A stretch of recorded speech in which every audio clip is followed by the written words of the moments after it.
Magandang tanghali, mga kagades. Ngayon ay September 8, 2024. Mama Mary's Day.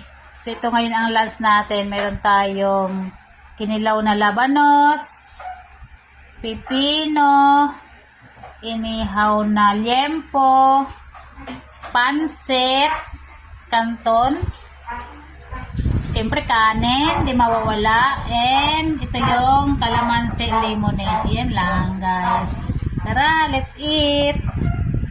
Bless us, O Lord, in this day gift which we are about to receive from thy bounty through Christ our Lord. Amen.